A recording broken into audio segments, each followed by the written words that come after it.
This joint session of the Subcommittee on Economic Growth, Energy Policy, and Regulatory Affairs and the Subcommittee on Healthcare and Financial Services will come to order. We want to welcome everyone. Thank you for coming. Without objection, the chair may declare a recess at any time. I recognize myself for the purpose of making an opening statement. I ask unanimous consent for Representative LaTurner of Kansas to waive on to the committee for the purpose of asking questions during this hearing. Without objection, so ordered. Today's hearing will examine what ESG, environmental, social, and governance initiatives really mean for workers and consumers, and how the decisions made in boardrooms and global climate conferences have real-world impacts here at home. What are social impacts of using ideological activism to change corporate behavior, to change and really shape it? And that's the question, really a vital question we need to answer here today. A few weeks ago, we heard from two very well-known and very well-respected state attorneys general about the dangers of what ESG policies mean when in the hands of activist asset managers. We know that asset managers control an estimated and really astounding $126 trillion, and that is with a T, trillion dollars, in financial resources and almost 30% of all global financial assets. This type of power and influence extends far beyond what most people can really even conceive of. And just like they say, with great power comes great responsibility. Millions of Americans across the country trust their investments will be used to make a profit, and hopefully one that they can live on comfortably in retirement. Because what we're really after here when we're all investing in the long term is financial security. But these days, it's not crazy for many Americans to wonder, will I even be able to afford retirement? This administration has driven inflation through the roof. It's at a 40-year high and pushed the economy to the brink of a major recession, which we all pray won't happen, but it very well could in the next year. Now, due to Democrats' ESG push, asset managers are prioritizing ESG goals over profit and risking Americans' hard-earned money. With ESG investing, businesses are now tasked with accounting not only for their own carbon footprints, but maybe the footprint of their contractors and suppliers, the race and gender of their corporate boards, instead of the merit and performance of those same corporate board members. These are all factors that have come to be valued, and valued at least to activists and dominant asset managers and woke corporate boardrooms, as much, if not higher, than the actual returns that a business provides to their shareholders. To secure capital, the lifeblood of any business, companies, large and small, now must hire teams of lawyers and compliance consultants to comb through internal data and estimate exactly what their greenhouse gas emissions might or may be, or how many points they've scored with activist organizations for checking the right boxes on an ever-changing list of leftist social norms. Somehow, this financial gamble, one that's played with your money and your investments, is supposed to still maximize returns for pensions and 401ks. In fact, the Biden administration is placing political ESG priorities over American retirements. The Department of Labor Prudence and Loyalty final rule allows fiduciaries to consider climate change as well as other ESG factors when making investment decisions. President Biden actually vetoed Congress's bipartisan resolution overturning this rule, financially risking the retirements of millions of Americans. This certainly sounds like the Biden administration is sending mixed signals when it comes to American retirements and encouraging them, as we heard as the last hearing with the state AGs, to violate their fiduciary duties. Rules do not have a force of, well, they shouldn't have a force of law, and rules are below laws. That's what we're all here for.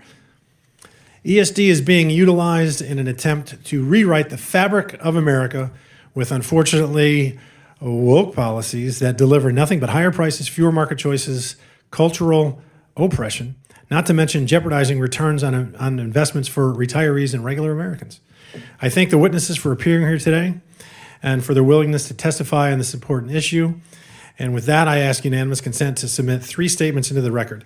Corporate collusion by Life Powered, keeping politics out of Texas pensions by the Texas Public Policy Foundation, and energy discrimination by Life Powered. Without objection, so ordered. I now yield to Ranking Member Bush for her opening statement. Thank you, Mr. Chairman. St. Louis and I are here today because we understand the simple concept of cause and effect. We understand that when pharmaceutical giants like Purdue Pharma make their fortunes by getting people addicted to opioids, someone pays the price. We understand that when corporate governance failures lead to the collapse of banks and Fortune 500 companies alike, someone pays the price. We understand that when corporations recklessly pollute our communities or fail to consider how the climate crisis will harm people on the front lines, someone pays the price.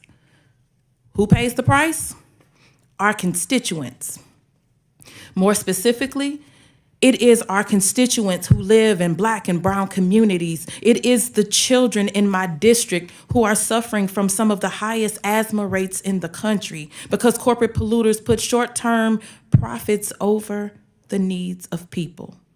It is the families in East Palestine who paid the price when they had to flee their homes because railroad companies cut corner after corner, inevitably leading to adverse health outcomes and environmental ruin. It is our workers who entrust their livelihoods and their earnings with their employers, only to have those employers go bankrupt after years of mismanagement and self-dealing. It is our constituents who will pay the price with their retirement funds and investments if Republicans succeed in their attempts to restrict the public's access to data. Environmental, social, and governance elements, commonly known as ESG factors, have material and defining benefits on companies' bottom lines. Companies that face and responsibly address this reality carry less risk, both for themselves and for society overall. Companies that deny this reality and pretend their actions don't have consequences are not only delusional, they are dangerous. ESG principles are designed to protect investors, workers, and retirees from the financial risks of bad business practices by responsibly considering all available data about potential investments. Responsible investing depends on ESG data to facilitate prudent planning for long-term challenges. That's why Democrats are working to protect access to this data so that financial professionals and the public are free to make responsible and economically beneficial investment choices. For example, under the Biden-Harris administration, the Department of Labor finalized a rule reversing a Trump-era regulation that prevented retirement plan fiduciaries from considering ESG data when seeking to maximize investment returns for plan participants. The Securities and Exchange Commission is also working on rulemakings to require publicly traded companies to disclose climate risk information and make ESG disclosures more standardized, more consistent, and more reliable. The MAGA insurrectionist Republicans' political crusade against responsible investing is an attempt to manufacture a culture war and protect corporate special interests, all at the expense of taxpayers and their savings. For example, in 2021, Texas barred municipalities from contracting with banks that have ESG policies regarding fossil fuel and firearms companies. The move cost taxpayers an additional $300 to $500 million in interest in the first 8 months alone. The vast majority of the public, Democrats and Republicans alike, oppose government efforts to restrict responsible investing. They understand that investments have better returns when financial professionals are free to consider all data, including environmental, social, and governance risks and opportunities. Over the past few months, the GOP has made it clear that they have no problem putting the public in harm's way for political gain. In using the debt limit to take our economy hostage, they willingly risk the full faith and credit of the United States simply to push through politically unpopular policies that couldn't otherwise win the votes it needed. By attempting to prohibit responsible investing practices, they continue to risk the retirement security of hardworking people simply to protect corporate special interests that cannot attract investment on their own merits. To reiterate the clear message of our previous hearing on this topic, transparency and responsible management of environmental, social, and governance risks is the bare minimum we should expect of corporations, such as those that are headquartered in St. Louis, that bear a responsibility to the communities they touch and the people that invest in them. This access and freedom is just common sense, it's common decency, and smart business practice. Thank you, and I yield back. Thank you. I now yield to Chairwoman Lisa McLean of Healthcare and Financial Services Subcommittee for her opening statement. Thank you. Before I was in Congress, I actually was a financial services professional. I actually understand fiduciary responsibility and fiduciary duty. I understand what it's like to run a business because I didn't talk about it. I actually did it. I understand how important it is for those entrusted to manage the wealth of Americans across the country to protect that wealth and to work to grow that wealth for Americans. Yet today, that is simply not happening. Money managers' unrestricted ability to pursue ESG pledges without their clients' knowledge is doing the opposite. And I always scratch my head because I do agree with my colleague. We should have transparency. But if we're going to be transparent, let's really be transparent. What are we hiding? We shouldn't need to hide anything. So let's be transparent. It is not their money manager's job. It's not their job to pursue political agendas. It's their job to actually manage the accounts for return on investment. It's their job to invest their clients' money by putting their clients first and focus on rates of return. Again, it's not their job to instill their political agenda under the cloak of darkness, right? We want to be transparent without their clients' knowledge. And again, I ask, what are we hiding? In fact, it is their fiduciary responsibility to do just that. Yet we are seeing more and more instances of woke corporations importing European values over American values and hiding it. And they aren't even telling their clients about the financial risks associated with adapting these values. I mean, we want to be transparent. Let's be transparent with the risks. Even the so-called neutral non-ESG investment funds are increasingly voting for ESG resolutions, in some cases more so than ESG funds. And again, they're not telling their clients. Why? What are they hiding? Why is there a lack of transparency? Again, I have no idea what they're hiding. Well, it looks like they're hiding the ball because we all know that if the clients knew the truth, they wouldn't approve. That's why they have to hide it. The fact is that they are funding their woke agendas using Americans' hard-earned retirement savings without any accountability. Until now. I am for the freedom to invest your own money into the causes you, the client, actually believes in. But that's not what's happening here. Managers are investing your money in causes they believe in, and we are seeing real consequences for Americans' retirements. Americans' retirement assets were down nearly 15% last year. 15%. This includes state pension funds. State pension funds supports teachers, librarians, firefighters, and other public sector employees. Some states, such as Texas and Kansas, are actually getting in front of this by advancing laws that restrict investments that consider non-financial factors. Remember, they're in the financial sector. They should be focusing on financial factors like ESG for state pension funds. Unfortunately, the Biden administration recently issued a rule that makes the problem even worse. Now, plan fiduciaries that fall under the ERISA are empowered to consider ESG factors when selecting investments.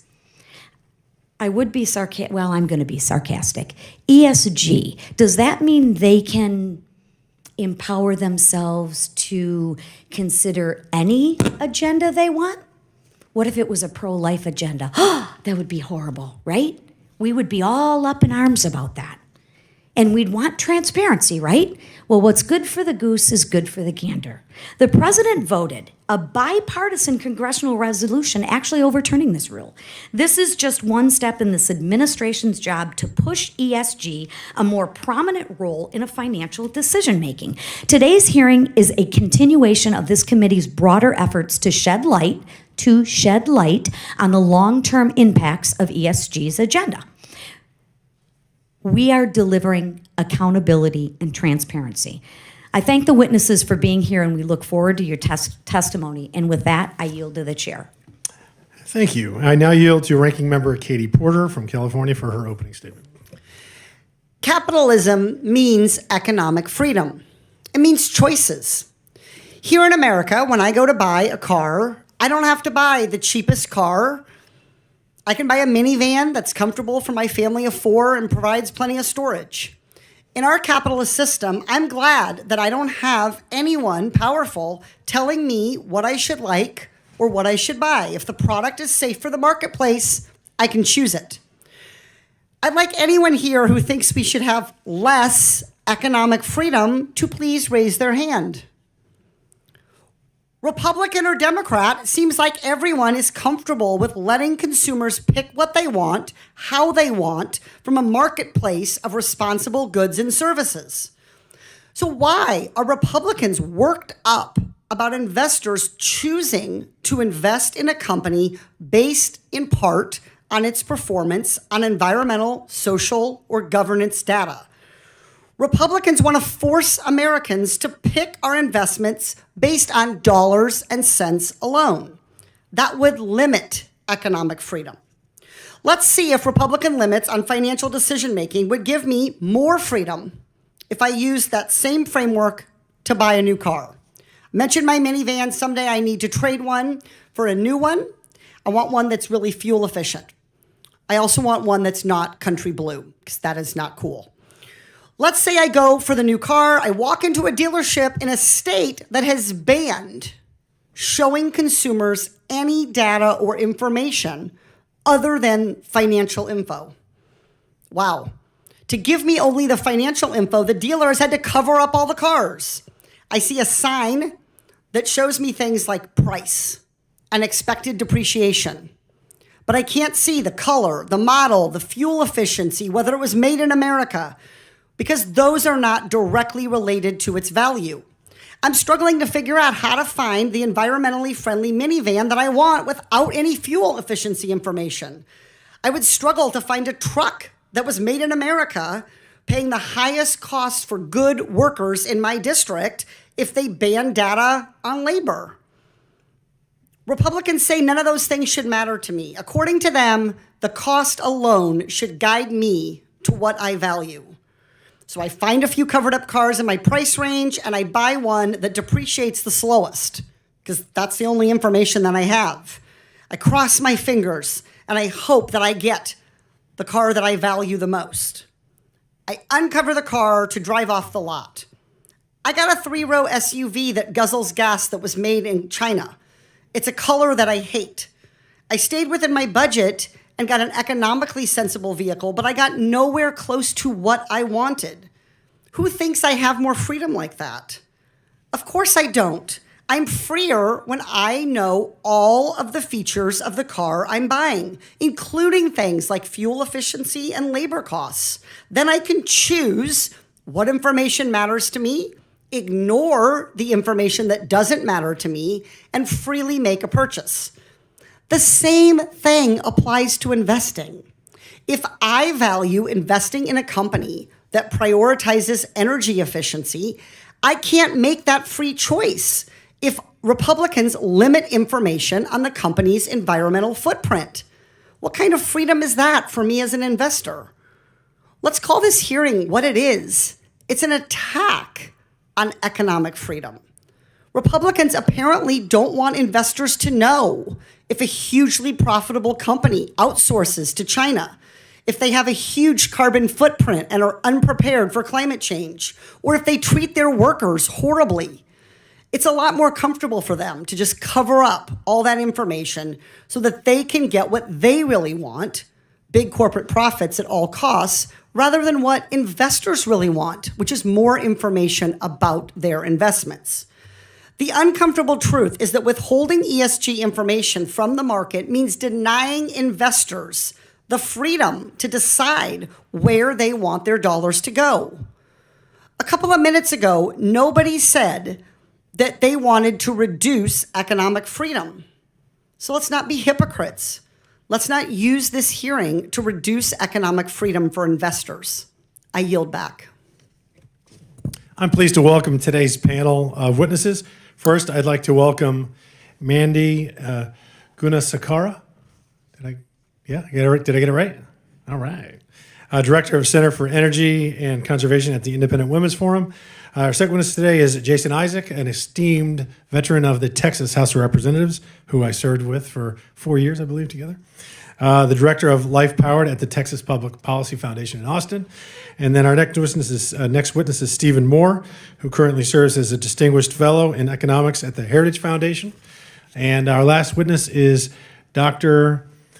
Shivaram Rajagopal. All right, close, yeah. Who is the Roy Bernard Kester and T.W. Burns Professor of Accounting and Auditing at Columbia Business School. I welcome all of the witnesses here today, and I look forward to hearing your testimony on this issue. Pursuant to Committee Rule 9G, the witnesses will please stand and raise their right hands.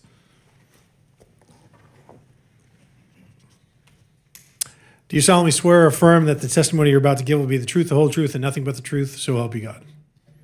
Thank you. Let the record show that the witnesses all answered in the affirmative. We appreciate you all being here, and again, look forward to your testimony. Let me remind the witnesses that we have read your written statements, and they will be appearing in full in the hearing record. Please limit your oral testimony to 5 minutes. As a reminder, please press the little button on the microphone in front of you so that we can all hear you, and it will be green for 4 minutes, yellow for 1 minute, and then red. Zip it, wrap it up, finish that sentence, and let's move on down the line. Like a carrier landing, you know, hit the cables. I recognize Mandy Gunasekara to please begin her opening statement. Thank you. Chairman Fallon, Chairwoman McLean, Ranking Member Bush, and Ranking Member Porter, as well as members of the subcommittees, thank you for the opportunity to participate in today's hearing discussing the consequences of ESG. My name is Mandy Gunasekara, and I'm the director of the Independent Women's Forum Center on Energy and Conservation. Now, as American families continue to struggle under rampant inflation, increased energy costs, and an economy on the verge of recession, a subset of financial elites and their allegiance to environmental, social, and governance, or rather ESG investing, are making matters worse. While branded as an investment strategy for good, ESG manipulates markets as well as access to markets in order to advance a leftist political agenda. The E standards result in higher cost energy, unreliable electricity grids, and stand to undermine environmental progress. The E standards also enrich high-end asset managers at BlackRock, State Street, and Vanguard at the expense of retirees and pensioners. S standards force companies to engage in controversial political issues such as campaigns to defund the police or promoting gender transitions in children, cultivating division in the workplace and the marketplace. G standards give the appearance of diversity while restricting freedom of thought and competing viewpoints in the workforce. Now, ESG standards are purposefully complex and convoluted in the hopes that the everyday man and woman will not catch on. Well, I want to highlight 4 important perspectives and how they are impacted by ESG. First, the bill payer. Second, the entrepreneur. Third, the retiree. And fourth, the worker. First, the bill payer. The most economically devastating policies of ESG fall under the E rubric. The goal is to phase out fossil fuel energy by 2050, despite the fact that over 80% of the energy we need to fuel our economy and modern way of life comes from oil and natural gas.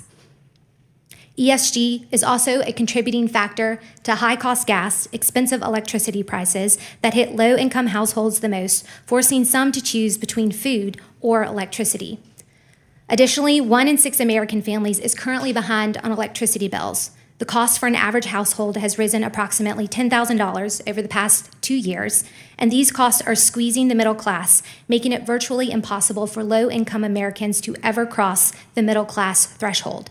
In some, ESG is a barrier to upward mobility. Next, the entrepreneur. ESG doesn't just target oil and gas companies, which is bad enough. It's also used by progressive activists to defund and constrain the growth of other politically disfavored, that is, politically disfavored from the left, companies, including firearms manufacturers and animal agriculture. These misguided efforts create a range of perverse outcomes beyond lost jobs and economic growth to companies deemed bad by ESG standards. It makes the realization of the American dream contingent on acquiescing to the demands of the woke left. Next, there's the retirees and the pensioners, asset managers at BlackRock, Vanguard, and State Street, which collectively manage over $21 trillion, including a large portion of US-based retirement funds subscribe to ESG. Numerous reports have found that ESG funds consistently perform worse than non-ESG funds, producing lower returns for the retirees and the pensioners that have been planning for them. And even though the retirees and the pensioners are losing out, the high-end financial advisors at these investment houses are making bank. They get paid their premium fees no matter what, and essentially have nothing to lose. Finally, the worker. Some analysts have found that oppressive governance policies that prioritize checking superficial boxes results in decreased viewpoint diversity. It forces employees to curb free speech and to stay silent on matters of which they fundamentally disagree. Also concerning are some companies will incorporate diversity language solely for marketing benefits, undermining actual progress in the workplace. Now, by design, ESG has been developed to achieve leftist goals that have failed to gain traction in Congress and state legislatures and are increasingly being shut down by the courts. It's designed to circumvent the role of voters, to circumvent the democratic process, and to use the might of the financial sector to force Americans into accepting an agenda of which the majority disagree. As awareness of ESG increases, so too does the opposition. So I thank the subcommittee for the opportunity to testify today and your willingness to educate the public on what ESG is and its harmful downstream effects. I look forward to your questions. Thank you. I don't think this is your first time. You landed almost exactly at 5 minutes. Thank you very much. Very well done. Chair recognizes Mr. Jason Isaac for his 5 minutes. Thank you, Mr. Chairman. Members, again, I'm Jason Isaac. I'm the director of Life Powered, a national initiative of the Texas Public Policy Foundation to raise America's energy IQ. And I live a high carbon lifestyle. And I think the rest of the world should too. It's truly where you have human flourishing. Look back to 2019 and then candidate for president, the first ever candidate on the face of the earth to run as a net zero candidate, ran and was elected as president of Sri Lanka. In 2020, he began his efforts to decarbonize. At the time, Sri Lanka was a near perfect ESG rated country, 98 out of 100, one of the highest ESG rated countries on the face of the earth. And he began to implement his ESG policies, which might be better known as everyone's suffering guaranteed, or what it does to energy and food, makes it expensive, scarce, and government controlled. But in 2020, he made his push towards net zero and pushed it onto the people of Sri Lanka that were once prospering, that were actually exporting food and other commodities around the world, lifting them up to prosperity for the first time in their existence. And he banned the use and importation of nitrogen-based fertilizers. That resulted in a 40% decrease in food production, an 80% increase in cost. And today, 9 in 10 families in Sri Lanka are facing hunger every single day, making energy and food expensive, scarce, and government controlled. Now, in 2019, shortly after I joined the foundation, I was visiting with some energy producers, and they were telling me stories about how they were having trouble getting access to capital because they produce oil and gas. And I thought, no, this can't be the case. Not in America. We produce energy more responsibly than anywhere else on the face of the earth. Why would we want to shift production away from the United States into places that have lax environmental controls or human rights standards? Certainly, we wouldn't want to do that. But as I dove into this and started visiting with more and more energy producers that were being kneecapped, having their energy resources taken away from them, I thought we need to write some policy in the state of Texas. And so in 2020, I began writing and drafting a bill that ultimately became Senate Bill 13 that says if you're going to boycott, divest, or sanction companies that produce energy in Texas, then you're no longer welcome to do business with the state of Texas, the 9th largest economy on the face of the earth. And that legislation passed with overwhelming, broad, bipartisan support in both the Texas House and the Texas Senate. They took America first. And today there are 11 financial institutions that are on the boycott list in the state of Texas, one of them being the largest financial institution on the face of the earth, BlackRock, who does invest in fossil fuels, who does invest in oil and gas, but forces companies to sell assets, much like Exxon. They replaced board members with activist board members that want to decarbonize a business that produces hydrocarbons. That's like defooding a restaurant. That doesn't work out too well for anyone, not the employees, not the consumers, not the owners, not the shareholders, no one. But yet they've done that. And Exxon sold assets in Southeast Asia where they were going to produce oil and gas, and I argue again, they would probably produce that oil and gas more responsibly than anywhere else on the face of the earth. And who do they sell it to? PetroChina. That's why I refer to the ESG agenda as the China ESG agenda. It does very little to help Americans. It does everything to help the Chinese Communist Party. And again, making energy expensive, scarce, and government controlled. And the numbers show that this ESG agenda, the China ESG agenda, has been extremely effective at cutting off capital for businesses here in the United States. From 2015 to 2021, look at the chart that I provided in my written testimony. There has been an 81% reduction in the number of funds that provide private capital raised for oil and gas exploration in this country. A 94% reduction in dollars raised for oil and gas production. This is just making energy more expensive, not only here in the United States, but around the world. Expensive energy hurts the poor. And today, this energy-driven inflation caused by ESG and other factors, demonization of hydrocarbons, is leading to an increasing number of Americans getting their utilities disconnected, as Mandy pointed out. Electricity disconnects have increased 30%. Natural gas cutoffs have soared 76%. And globally, 345 million people are on the brink of starvation. The China ESG agenda isn't about emissions or pollutions. It's about control. Thank you for the opportunity to testify. Look forward for your questions. Thank you. And now the chair recognizes Stephen Moore for his opening statement.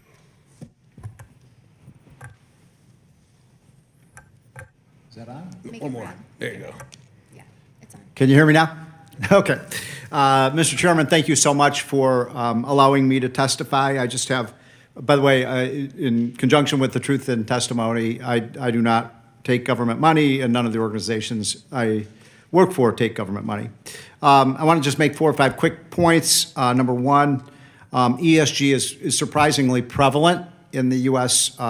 Investment industry today. We just completed a study that's been widely covered in the Wall Street Journal and others that looked at the 40 largest investment firms in America, every company from BlackRock to Charles Schwab to Fidelity, Vanguard, and so on. And these firms have literally trillions, maybe even tens of trillions of dollars assets under their management.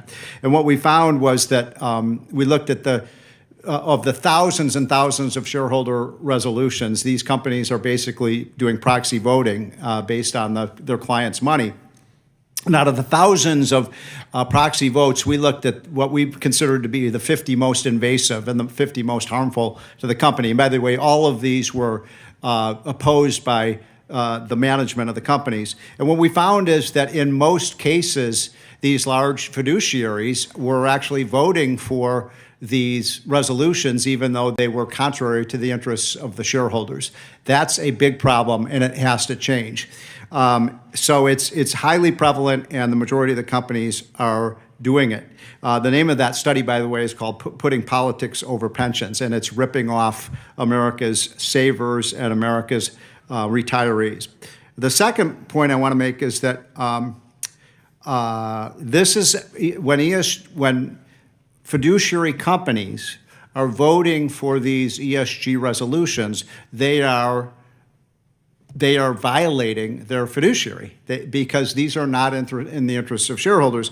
And so if you look at my testimony, I'm not going to get into these studies now, but the predominant number of studies show that ESG investing underperforms the market. And by the way, this is not a controversial point. This is one of the Congresswoman earlier talked about. There's also social investing has been around for 50 or 60 years. There are pro-life funds, there are anti-pro-life funds, there are pro-gun funds, there are funds for every single kind of cause. And by the way, I am very much in favor of people being able to make their own decisions about how they want to invest their money. If people want to invest in ESG, I have no problem with that whatsoever. I'm talking about fiduciaries doing this without the knowledge of their clients. And so what we found is that the predominant numbers of studies show an underperformance, which means this is costing people retirement income. Now, this has to be the case, by the way. If ESG funds actually outperform the market, then everybody would invest in ESG funds, right? Because everybody wants to get the highest returns. And the reason that these kinds of funds underperform is very simple, because they limit the number of companies that you can invest in. And that's why they underperform index funds. The next point I wanted to make is just that ESG funds are really costly to the economy, and this is a point that you were making. And I'll just add one statistic to this, which is that if you look at what has happened to U.S. oil and gas production in the last 2.5 years, we've seen we peaked out at 13 million barrels a day under Trump. Today we're at somewhere between 11 and 12 million barrels a day, even though the price is higher. So we should actually be producing more oil, at a higher price than we would. And so we estimate, I did the study with Casey Mulligan, an economist at University of Chicago, that we're probably producing, thanks to Biden's policies, 2 million less barrels a day of oil here in the United States. At $80, $70 to $80 a barrel, this is imposing about a $200 billion cost on the American economy. Think of that, $200 billion because we're not producing our energy here at home. And then finally, I just wanted to make the final point that all of this is for nothing. The fact is that if you look at the U.S. energy production, and this is a point that you made, it's not that we're producing less oil. The world isn't consuming less oil. The world is consuming the same amount of oil. It's just that instead of producing it in Texas or Oklahoma or North Dakota or Alaska, we're really stupidly getting the oil from Saudi Arabia, from Russia, from Iran, Venezuela, and countries that hate us. That just doesn't make a lot of sense to me as a consumer. And so we need to really realize that this is not reducing greenhouse gas emissions or pollutions, because these countries have much worse environmental records than we do. So all of this is for naught, and I hope that the committee really starts to look at how we can solve this problem. Thank you. And now I recognize Dr. Shivaram Rajagopal for his 5 minutes. Thank you. Thank you to subcommittee chairs Fallon, McLean, subcommittee ranking members Porter and Bush, as well as the other members of the committee for the opportunity to testify here today on a topic of utmost importance: how companies allocate resources, who are they accountable to, and how. So it's an honor to be here. My name is Shiva Rajgopal, and I'm the Kester and Burns Professor of Accounting and Auditing at Columbia Business School. To me, ESG is really about material factors that affect future cash flows and the cost of capital of a firm. So I think of ESG as a term that covers data that's not adequately disclosed by our financial reporting model and by our mandated disclosure rules. So let's consider a few examples to illustrate the argument. So climate and extreme weather events already affect the cash flows of insurers, travel companies, tourism companies such as cruise lines, agricultural firms, theme park operators, energy companies, transportation companies, to just name a few. Yet, the current reporting rules in the US require no systematic disclosure of the impact of such climate-related physical and transition risks on the affected firm's future cash flows and cost of capital. Now, turning to the S in the ESG related to workers and labor, it turns out that barely 15% of US public companies even disclose compensation costs in aggregate paid to workers. And companies are required, as of now, just to disclose the number of full-time employees. We rarely see them talk about part-time employees, contractors, compensation paid to these workers, let alone important information about employee tenure, abnormal turnover, training, gender, age composition of the workforce, and how much of these operations are outsourced or conducted via other contractors. An appreciation of the firm's workforce would actually enable an investor to get a better sense for the corporate culture, the quality of human capital in the company, which has been shown to be robustly associated with several aspects of value creation of a firm, including productivity, ethical behavior, compliance, and innovation. Now let's talk about another S, which relates to the taxes a company pays and the grants and subsidies that it gets, and the conditions associated with earning of these grants and subsidies, such as, say, the minimum number of jobs that a firm needs to create for such assistance. Corporate disclosures in this area are vague and sketchy at best. In fact, some of my research shows that the expected payoff to $1 of lobbying for a firm far exceeds the expected payoff to, say, $1 of R&D investment. Yet there's virtually no disclosure of the extent and the scope of lobbying activity that a firm undertakes. And let's talk a little bit about the G, or the corporate governance of a firm. To me, that describes the process of assessing what the CEO has done with the shareholder capital, natural capital, human capital, and the taxpayer resources entrusted to such a CEO by shareholders, society, workers, and taxpayers. However, as mentioned before, the data available to assess how well the CEO has delivered a return on these sources of capital is often missing or vague. Even CEO compensation disclosures don't fully reveal whether shareholders actually got the so-called pay for performance that a lot of proxy statements talk about. So to me, ESG, in essence, is a free market, organic, investor-driven movement to ask firms to disclose more information about the described factors associated with their future cash flows or cost of capital.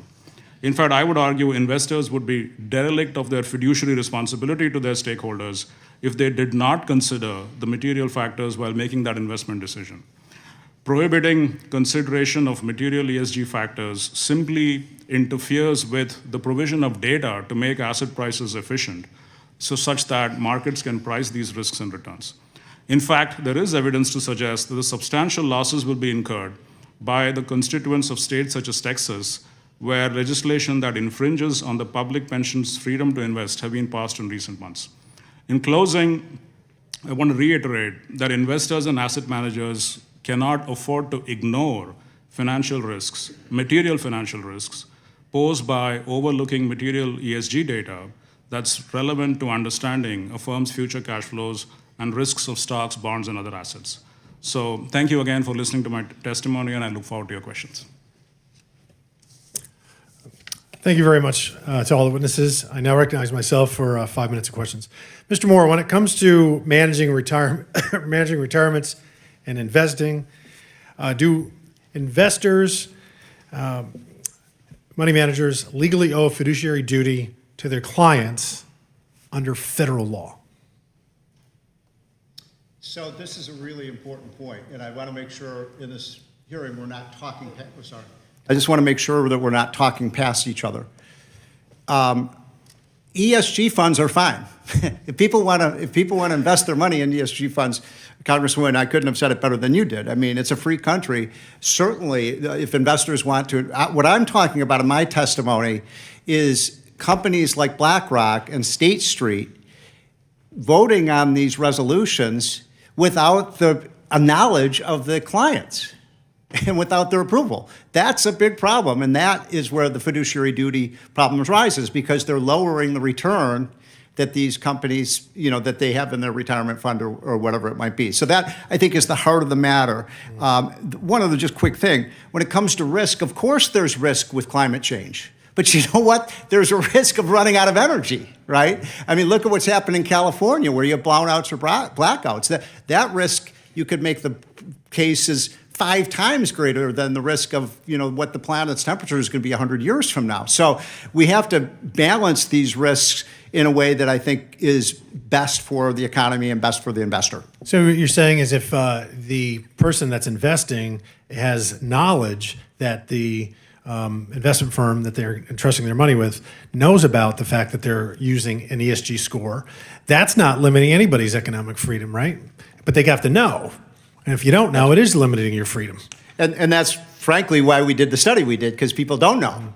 And now they do know. And so, we have, if you look at our testimony, you can see the companies that were the worst in terms of, protecting fiduciary duty were companies like BlackRock, companies like State Street, companies like UBS, and the best were companies like Vanguard and Dimensional and Fidelity. Yeah. Ms. Gunasekara, my understanding is you were the chief of staff for the EPA? Yes. All right. In your opinion, when it comes to advancing environmental goals, can we justify the green at all cost approach that permeates not just the federal government, but now our financial systems that threaten to wipe out the use of our most really reliable energy sources? No, not at all. We in this country, when the government essentially gets out of the way and lets U.S. oil and gas workers do what they do best, we know how to cultivate, refine, transport, and deliver energy resources in the cleanest, most efficient manner compared to any country out there. So suppressing the type of energy that we actually need to live the lifestyles that we become accustomed to, which, as Jason pointed out, has lent itself to massive human flourishing. When we suppress those energy resources, that demand doesn't go away. It's just transported typically overseas to places like China or India, and Russia, that do not ascribe to the same level of environmental standards that we do in this country, which ultimately undermines environmental progress that we've made over the past few decades. Mr. Rajagopal, do you think that ESG scoring is consistent? Say again? Do you think the ESG scoring, the agencies are consistent? So, one has to, I think, distinguish No, button. Sorry. I'm going to give myself 10 more seconds. Go ahead. It's the red light on. 15 more. Okay. Sorry. So one has to distinguish, I think. Move your Sorry. A little closer. There you go. Thank you. So one has to distinguish ESG, the idea, with ESG, the practice.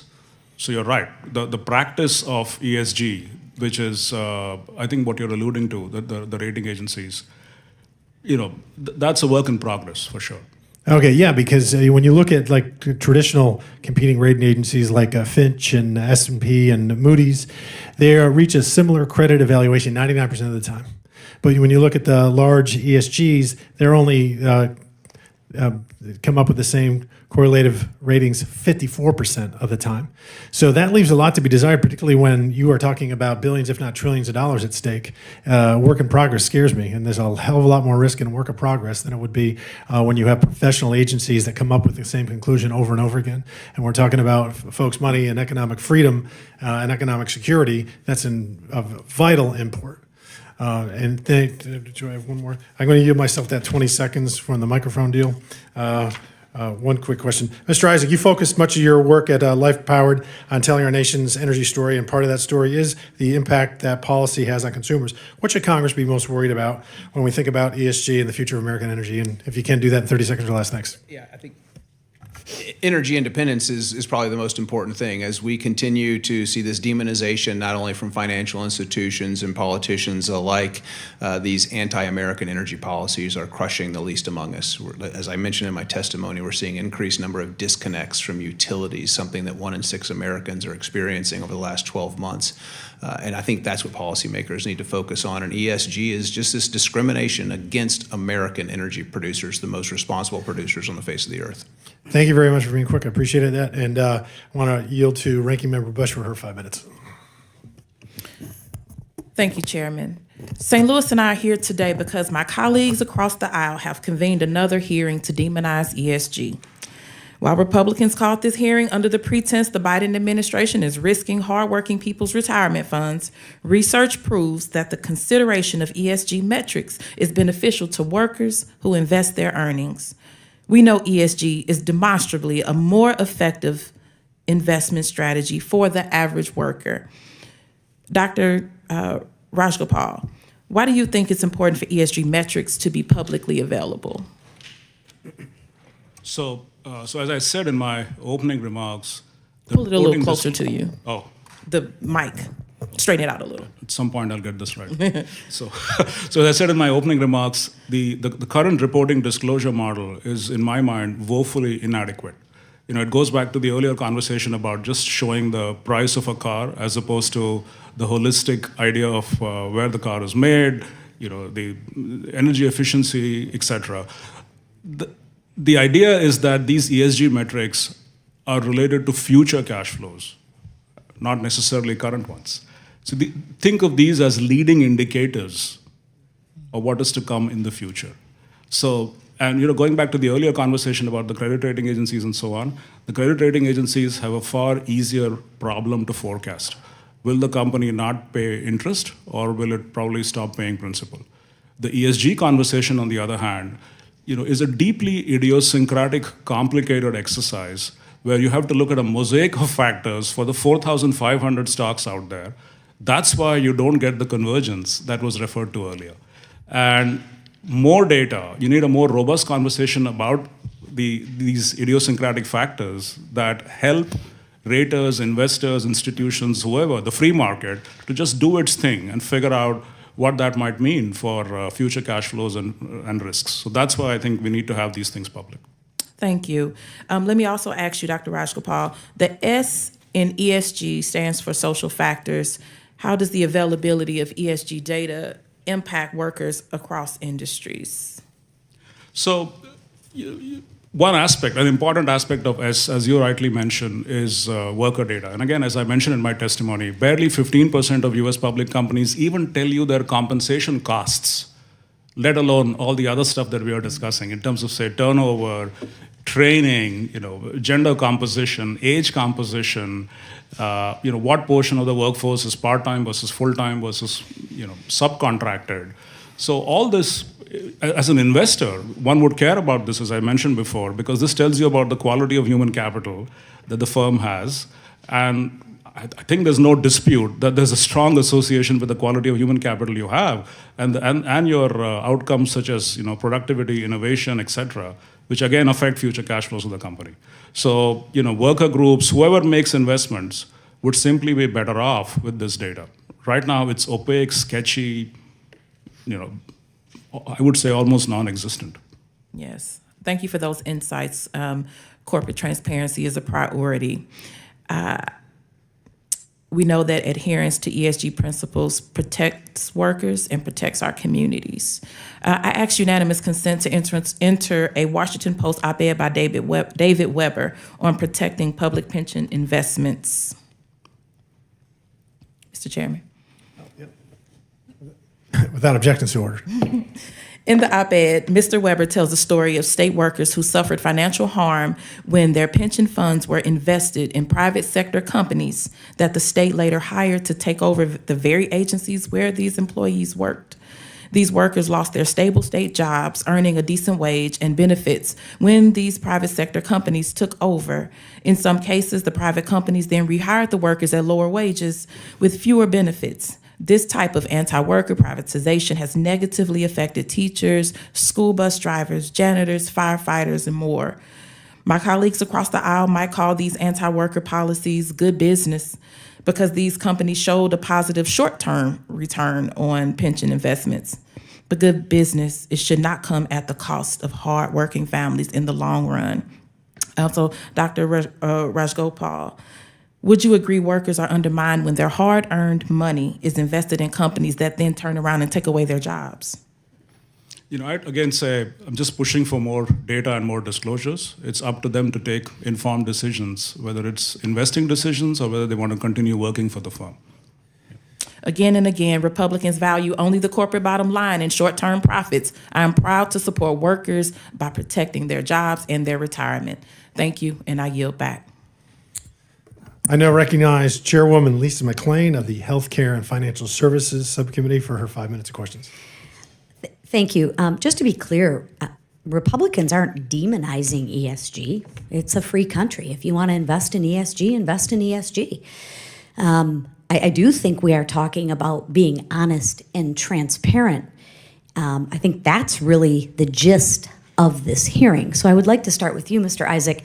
In your written testimony, you tell a story about how a Credit Suisse pressured a client to make a positive public statement about the Paris Climate Accord in return for facilitating their transaction. Is that Is that correct? Yeah, I've got a copy of the actual text from the email here that Credit Suisse First Boston was enticing, coercing, forcing this business entrepreneur that if they wanted to do a business transaction, if they wanted to fund another business to create more opportunities, to create more jobs, that they were concerned about his social media and that he needed to tweet some things. And I was most concerned with their alignment with Paris. This body, the United States Congress, has not ratified the Paris Treaty. It is not the law of the land here in the United States, but to force an American entrepreneur to admit that his company will comply with that is just mind-blowing to me. But they put it in writing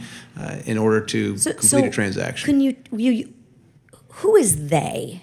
This Do we is have the names that Global go- Energy and Transition. But is this the person I'm looking for, like Susie Smith? Do we have a name associated with this? Because this is amazing to me. Yeah, it is the Credit Suisse First Boston. I would imagine now former, because of their collapse that they experienced. And I don't have a name. It's the chairman of Global Energy and Transition. I mean, that's pretty aggressive to me. Yeah, and to list 4 bullet points. I mean, of could things you for this imagine entrepreneur if to this tweet. was some other function other than ESG? We would be going wild right now. Absolutely, it's been the knee. Yeah, it's, again, I'm not really sure that that's the fund manager's job. But at any rate, I'd like to ask another question. Who exactly enforces ESG compliance at these companies? That's arbitrary. There's multiple different companies that do ESG ratings, and as you and Chairman Fallon have alluded to, the ratings vary by company. You'll see Chevron with an A rating from one company, a C, and then an F from another. Perhaps, do you think it has something to do with maybe coercions if they tweet Absolutely. positively or negatively? Yeah, the climate cartel is at full work, and that's Right. why companies like FTX had no board. They did not have a governing board, but had a higher ESG rating than ExxonMobil. Interesting. we know Don't the let the story of facts get in the way of a FTX good now. story. Are these ESG compliance officers, so to speak, is it an internal to the company or are there outside groups that they're coordinating with? No, you look at companies like ISS, the Investor Shareholder Services, and Glass Lewis. These are to the duopoly of proxy voting firms that control over 90% of the market, have become major ESG promoters. So these are the companies that are actually voting the shares for the largest institutional investors, which 19 of the largest 20 institutional investors are public pensions. And ISS and Glass Lewis are voting their shares and aligning with their personal ESG political agenda.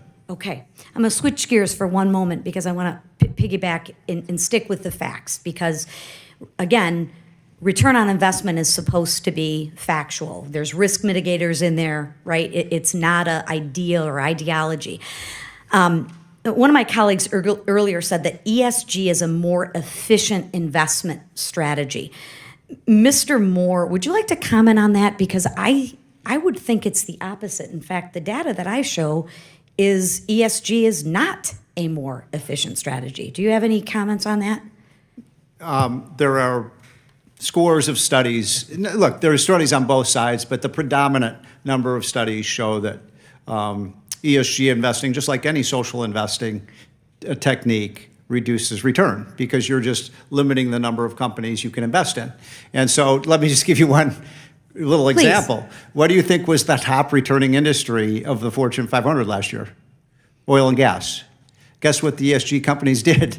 They divested in oil and gas as their stocks went way up. Now, oil and gas isn't doing so well this year. I mean, so you can always cherry pick the data, but over time, these social investment return, ESG policies reduce returns to the shareholders. And that can mean, look, I can't tell you how many people I've heard from since we did our study saying, look, this is my retirement money. I've worked my whole life to, maybe buy a home in Florida or Arizona when I retire, and this is costing me thousands of dollars. And so people are upset about it, and they're upset that they didn't even know about it. And therein lies the problem. Just be honest. And I'm going to say it again. If you want to invest in ESG companies, by all means, you have every right to do so. But let's just be honest and transparent. Thank you. Okay.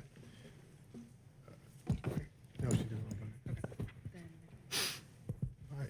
Chair recognizes Ms. Brown from Ohio. Thank you, Mr. Chairman. Once again, we sit here in this hearing room, wasting our time, our constituents' time, and the nation's time, discussing a Republican manufactured crisis. Our last hearing in this subcommittee was focused on the Republican narrative of gaslighting people about a ban on gas stoves. And here we are again, now discussing a real Republican attempt to ban information and the freedom to choose how to invest your savings. As I said during our last hearing on environmental, social, and governance investing, ESG is a critical tool that businesses use to make financially smart investments. This type of investing emphasizes corporate models that are both financially smart and socially good, which is truly a win-win. Investment companies and asset managers developed ESG factors for responsible investing to attract financial backers and better assess long-term risk from challenges like climate change.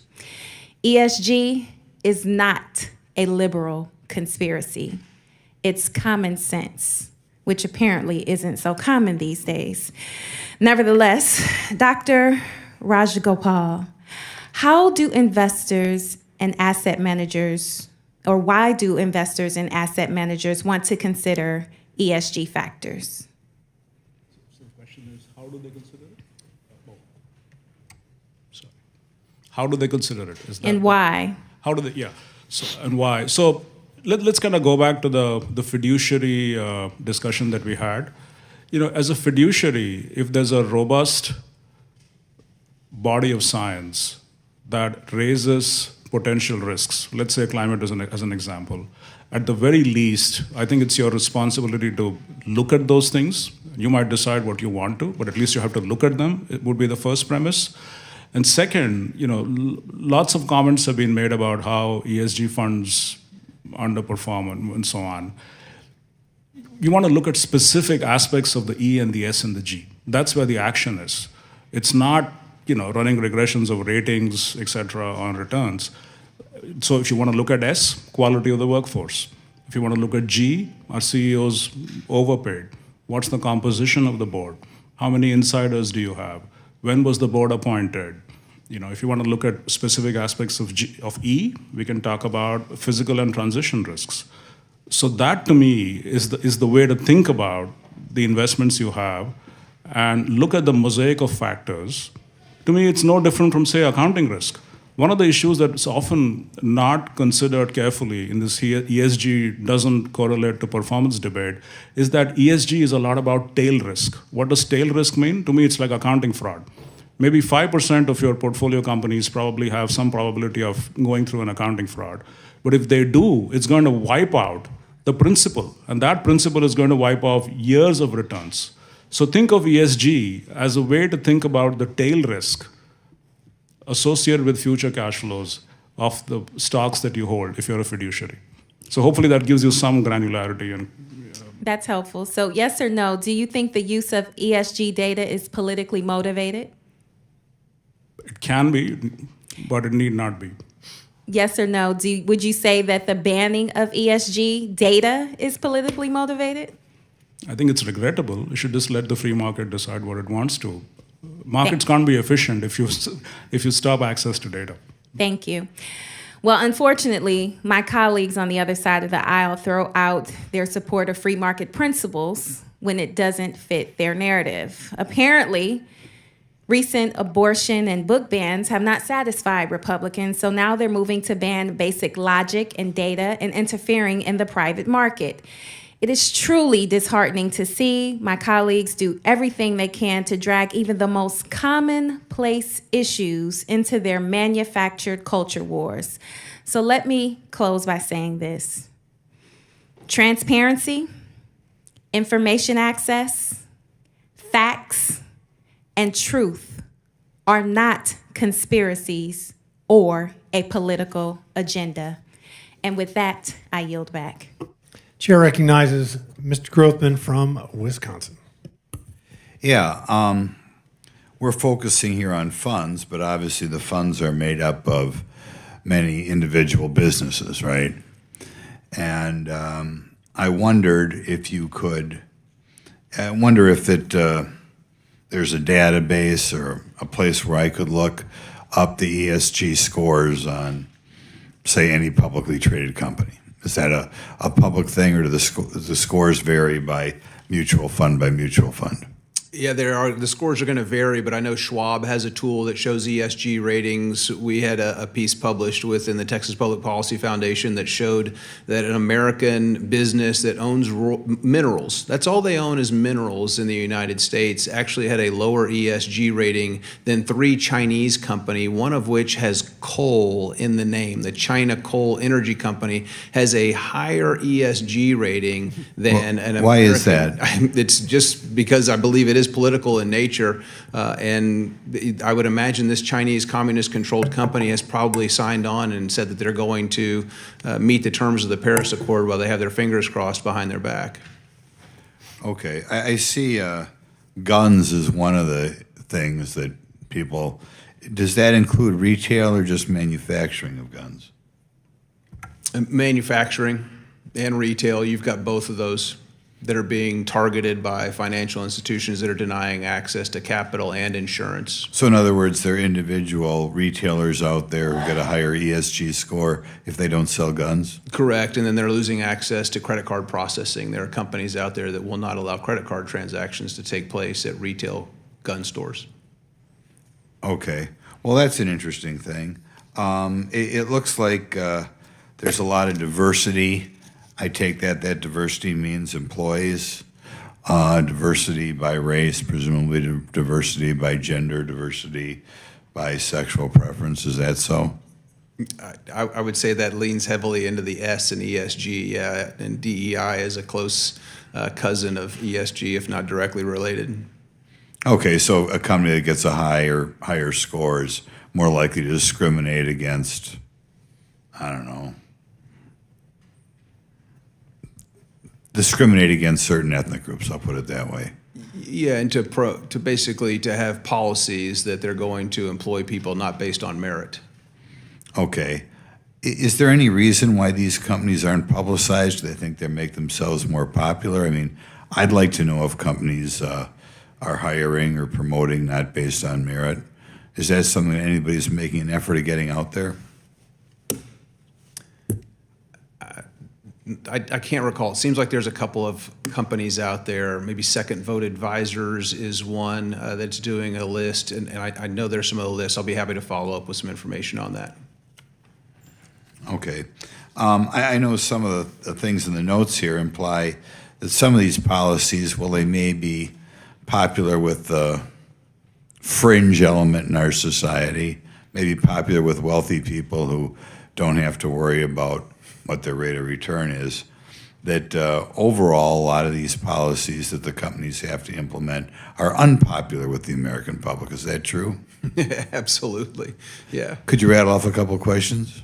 A couple examples? Well, I mentioned in my opening remarks about the president of Sri Lanka. When he fled his country, he's a wealthy individual and was able to take a government plane. And where did he take it? He took it to Singapore, a place with the second highest per capita CO2 emissions on the face of the earth. But here he is pushing in. He's wealthy. He's got access to military equipment. He can go wherever he wants to go. He didn't go to Malawi, which is at net zero. They were suffering a cholera outbreak at the time. He went to one of the wealthiest countries with high CO2 emissions that has no goal and will never meet CO2 or net zero CO2.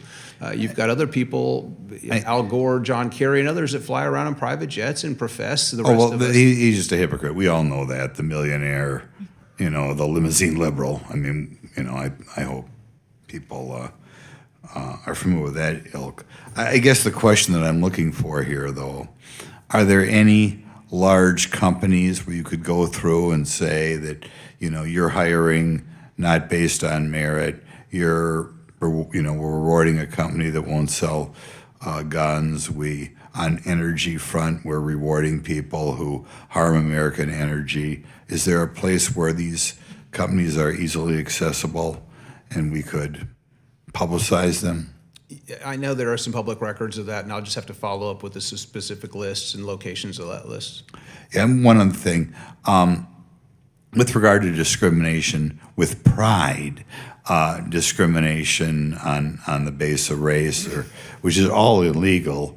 Have these companies who pride themselves on this discrimination, do they ever open themselves up to lawsuits, or is this something the Department of Justice or EEOC ought to be looking at? Yeah, I believe that the New York City Pension Fund is under lawsuit from some of its pensioners because of poor performance, and you have... Not per performance. I'm saying the company that gets the high ESG score. If they are getting a higher ESG score because they pride themselves on discriminating against white people? Yeah. Sorry, the gentleman's time is Okay. up. Chair recognizes Ms. Porter from California. Dr. Rajgopal, first, can you straighten your microphone out? Let me just be very clear. Bend it like this so it's dead straight towards your mouth. Thank you. As far as I can tell, and I'm really on the struggle bus here, what Republicans seem to want is they don't want companies or investment managers to use ESG. Why? Ask them. I don't know. I would imagine, as I said earlier, if there are signals that inform your view of future cash flows and risks, as a fiduciary, you would actually fail in your responsibility if you didn't look at those signals. Right. So, I mean, investment managers have fiduciary duties to make good investments. If they find ESG useful, then they find ESG useful. And if you disagree with them and you think they're mismanaging your money, sue them. What am I missing here? Or short the stock. You don't even have to sue them, right? I mean, if you have a view that just short the stock, make money, you can be an activist, right? That's how capital markets work, and that's where the discipline comes from. Right. So I'm really struggling here to understand what Republicans want to have happen. Are they, from your understanding here, it seems like what they want is they want companies to do things that they like. I too, by the way, would like companies to do things that I like. And I sometimes choose to invest in companies whose practices I like more. But Ms. McLean, my colleague on the other side of the aisle, is saying that if companies want to use ESG, they should be free to do it. Did you hear her say that? I thought so, yeah. Then what is the point of this hearing? I'm with Ms. McLean. I think companies should be free to decide for themselves whether ESG practices are beneficial to their bottom line and their business model and help them attract customers or don't. I too think that asset managers should be free to decide that ESG data helps them make good valuation decisions and good investment decisions. And if they don't, they should be able to ignore it. I can't believe this is part two of when part one was actually the stupidest hearing I've ever been to, and now we're having a part two. Please, God, let there not be a part three. Dr. Rajgopal, is it better for pension fund managers to have more options for investing people's retirement savings, or is it better if they have fewer options? More, obviously. What is a pension fund manager's primary responsibility? To make sure that they can deliver a return commensurate with the pension benefits that have actually been promised to their workers. Great. Will limiting pension fund managers' investment options increase retirement savings? Not that I can think of. But and by the way, you are not just thinking about it. The Kansas Division of Budget did a study. They found that limiting pension fund managers' investment options would cost the retirement system $3.6 billion in reduced returns over 10 years. When we cut off companies and asset managers from choices, investors lose money. We are sacrificing the freedom to invest, and we are all poorer. We're poorer because we have fewer choices, and we're literally poorer because we have lower returns. In 2021, the Texas state government passed a law prohibiting municipalities from signing loans with banks that they believe boycott fossil fuel companies, I believe also guns. Is it better for municipalities to have more options for loans or fewer options for loans? It's a simple supply-demand kind of issue. If you cut off a few suppliers of a product or a service, and if demand stays constant, the price of that good or service goes up. Thank you. I yield back. I literally am out of ideas here, Mr. Fallon. I appreciate the extra time. Chair recognizes Ms. Norton from Washington, D.C. Thank you, Mr. Chairman. This hearing highlights the partisan divide over what information investors should have access to when making financial investments. I think we all understand that. My Democratic colleagues and I believe that investors should be free to make their own choices using available data.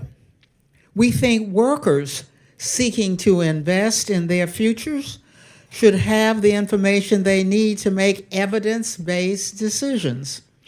My Republican colleagues want to restrict investors to certain types of investments that show short-term profitability by withholding data on the long-term financial sustainability of a company. The issue at stake today is whether individuals and families will have the freedom to invest responsibly by considering all relevant factors in making investment decisions, including environmental, social, and governance principles. Mr. Rajgopal, how does considering ESG offer more choices to investors? So if you were to just go by what an income statement or a balance sheet or the footnotes of a financial statement tell you, you would perhaps not have a full appreciation for all the risk factors related to the future sales, future costs, and future earnings of a company. So that's what ESG gives you. Well, Mr. Rajapal, would you agree that restricting the consideration of ESG data also restricts the ability of investors to make choices? I fully agree. During the last ESG hearing, Illinois Treasurer Michael Fredericks made a compelling case that short-term profit should not necessarily be the principal factor for making investment decisions. For example, Purdue Farmers' financial returns showed a very profitable company earning billions of dollars. Purdue, however, eventually went bankrupt because they made those profits by manufacturing an opioid epidemic, resulting in numerous lawsuits and contributing to hundreds of thousands of deaths across this nation. The inherent risk in a company that sells a product that kills a considerable percentage of its consumers through drug overdoses seems like a very relevant factor to consider for making investments. If Republicans had their way, investors would not be able to consider such risks. So, Mr. Rajapal, when Purdue Pharma filed for bankruptcy, how did that affect its investors?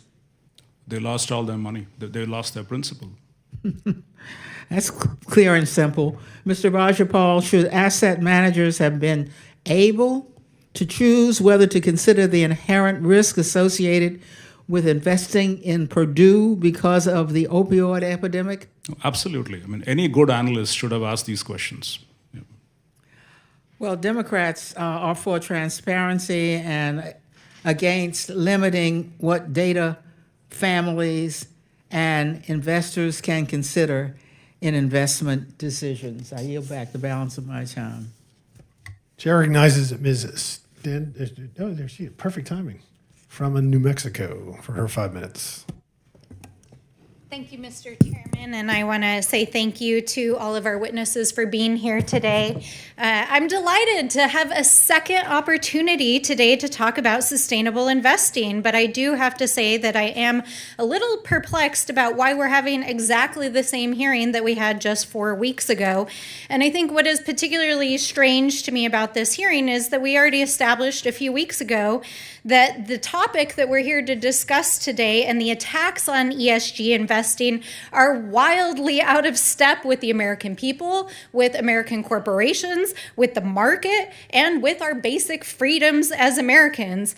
You know, I think it's clear to say that, and I think we've heard today in the rhetoric, that this is yet another crusade in the culture wars against American freedom, but, you know, quite strangely against the market itself. And what I find particularly strange about this conversation is that over 63% of American voters actually directly oppose any kind of government interference in investing strategies, and the vast majority of Republicans oppose it as well. And, you know, when you look at the bigger picture, when you look at what the American people are actually asking Congress to do, asking businesses and the private sector to do, almost 70% of Americans are in support of actions to address climate change, to transition to a clean energy economy. And for our younger Americans, for young people, they are 2.5 times more likely than the older generations to say this is their number one issue. So why are we having a second hearing on this topic when we've already established that it really has nothing to do with anything that the American people want us to be working on?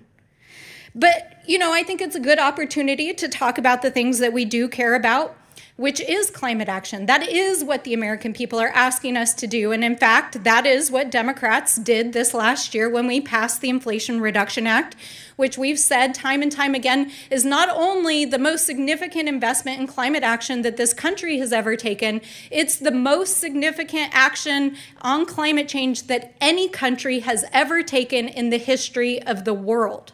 And that is why the president went to bat to protect the Inflation Reduction Act last week when Republicans threatened to tank our economy over the debt ceiling. So it's just completely outrageous to me that we're here talking about this once again. But I think the other aspect of all of this that I find particularly troubling is the veiled commentary about wokeism as it applies to issues of diversity and inclusion. Because what we're actually talking about is women and people of color participating in the boardroom, being in leadership positions, having meaningful jobs, investing in companies who care about that. Why wouldn't we care about that? Do we think that our Fortune 500 companies are actually struggling right now with retaining the kind of historical leadership that they've had? No, they're not. In fact, only 30% of Fortune 500 companies have members that are women, and their boards are disproportionately white and non-people of color compared to the rest of the country. So for those of you who are opposed to ESG and opposed to diversity, you know, I think we have an important message here to say, which is thankfully, the American people and American businesses disagree. And not only do they disagree because it's the right and ethical thing to do, it's also good for the bottom line because more diverse businesses, more diverse boards actually lead to more successful businesses. So as a factor in investing, it's not only important to advancing social justice and equity in our society, it's also a factor that we have to be considering when we're making investments and our fiduciary responsibilities. So, you know, we've heard a lot here today, but Mr. Ragopal, I want to thank you for being here. Can you please just help us drive home the point here? Tell us why investors and businesses take ESG into account, and why is ESG important not only for advancing our goals as a society, but also for investing? So as I've said, quite a few times, ESG simply gives you a richer toolkit of signals and risk factors that might affect a firm's future cash flows and risks. Just a very quick comment on the diverse boards idea. One of the big issues with boards is groupthink. And by and large, it becomes socially very difficult for a board member to question a CEO because the elephant in the room is usually left out. The hope is that people with diverse life experiences, even if they, 10 or 15% of their groupthink fell, I think, that would actually add to corporate accountability, governance, and actually release more firm value.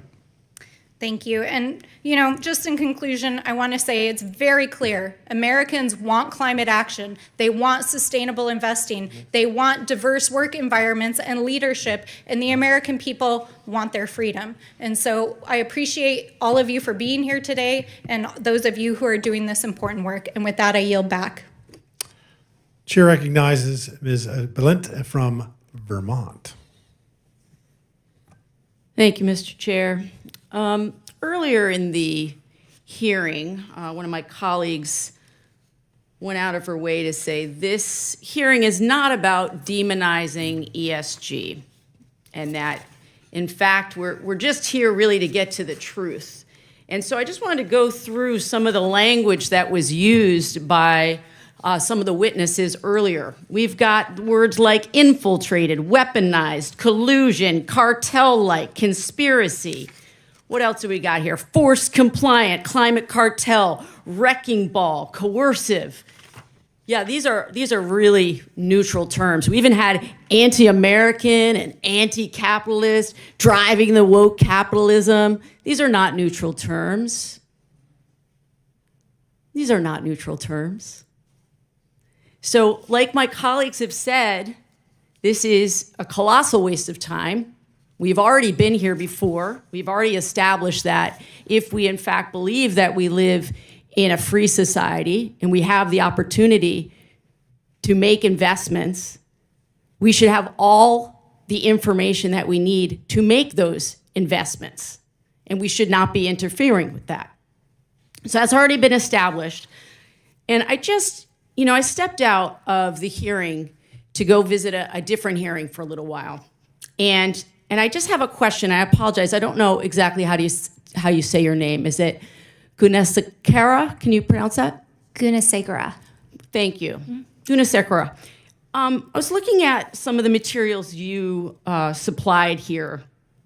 And one of the things that you said in your information here that you provided was that the dangers of ESG include promoting gender transitions for children. And I want to know, do you really believe that garbage?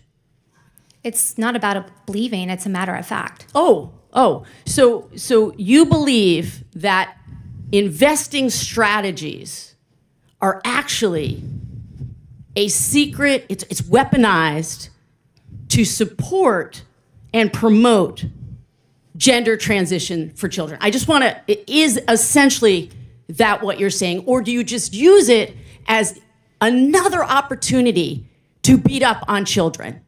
So do you believe this? I'm not the one beating up on children. It's the people who are promoting gender transitions in children that are potentially harming them. Well, so let me tell you, if I could, let me tell you where I stepped out. And this is why I'm bringing it up. I stepped out to sit down with parents of trans kids from states that have come after their kids, and now their kids can't get the level of care that they deserve and need. And they literally said, when you leave this room, could you please, the next time you're in a room with someone bringing up yet again our children and our families as some kind of boogeyman, that you will actually stand up for us. And literally, I didn't think it would take less than a half hour. I left that hearing, here I am. I didn't know I would have such an opportunity. But it feels like every single hearing that I am in, whether it is in oversight or whether it is in budget or whether it is in a subcommittee, somehow the witnesses find a way to bring in trans children into whatever conversation we're trying to have here. And all I will say before I finish is, if you are a parent or you know parents that you love,